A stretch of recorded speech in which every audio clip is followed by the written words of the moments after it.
The press. As you're aware, we've been here for the last 3 days dealing with interim party officials' nomination. We started on Friday evening, yesterday and today. We were to carry out the process through using the instructions and guidelines given by the party.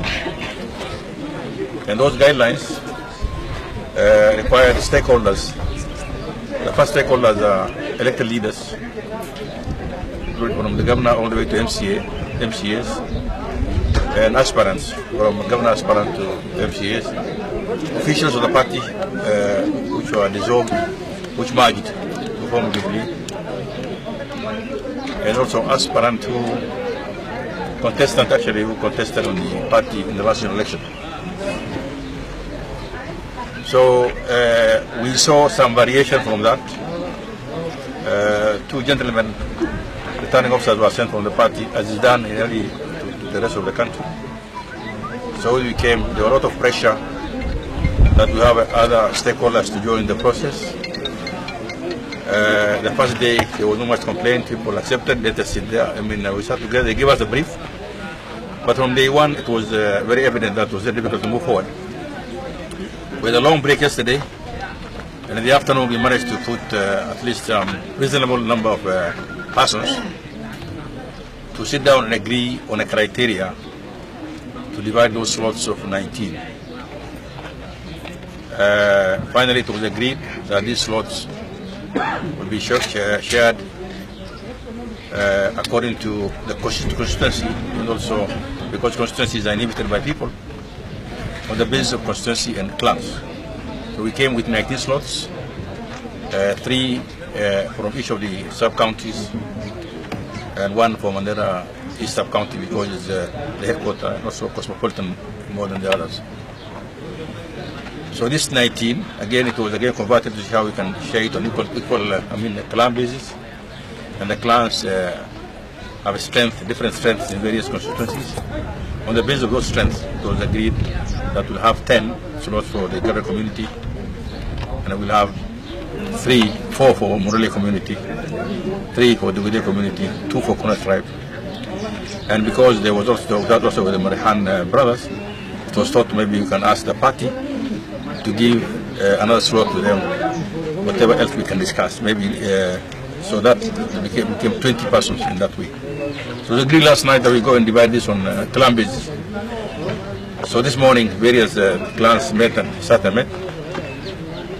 But on one side, the larger group, the 10, which was to the Gare clan, as you know, there's a lot of political acrimony in the Gare community. There are 2 groups. The group which are aspirants, which are being fronted by the Council of Elders, and sitting members of Parliament and other aspirants who are not aligned to those Council of Elders. So these 2 groups set together with the elders from both sides, and normally it is criteria for dividing those 10 were discussed. It was not possible to discuss further because there were 2 divergent views which are not reconcilable. One group, led by Council of Elders and the aspirants, say that it will be only divided by the Council of Elders. Council of Elders actually are not in any way in that list of the criteria for the party. So they insisted that this must be done by the Council of Elders, and politicians and the rest must get out of it. No, the other group say no, let's divide this. You know, because there are 2 groups, it's a fact, there are 2 groups, let's divide into two groups. Finally, it was suggested we have 5 and 5. So this was refused. Either it is through Council of Elders and nothing more.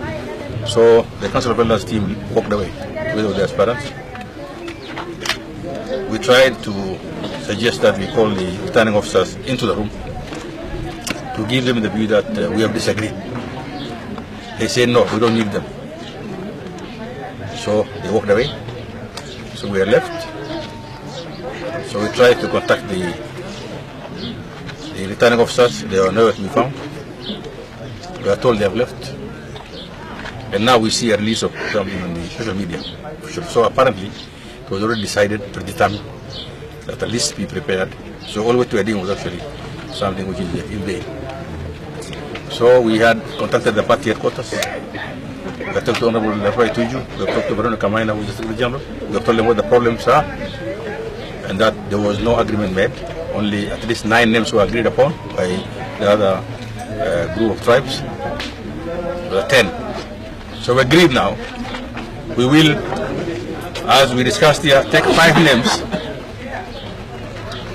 and leave 5 to them. And we go now to the headquarters on Tuesday and discuss with the party.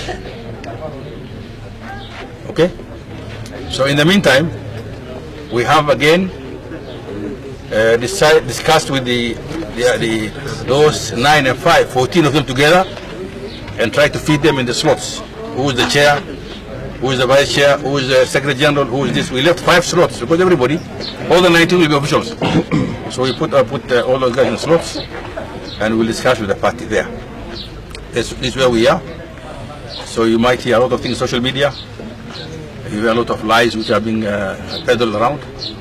So there was no agreement, and we think the party officials who are sent there, not think, actually they were partisan. They didn't do a good job. So what the party headquarters did was try to put us on teleconferencing with the other leaders. As leaders, they say they don't need anything about the Council of Elders. So as leaders, they put us on teleconference. I, the Governor, and Hassan Osman were on teleconference with the Secretary General, Madam Veronica Maina. You could clearly see that Hassan, my brother Hassan, was asked, is the process finished?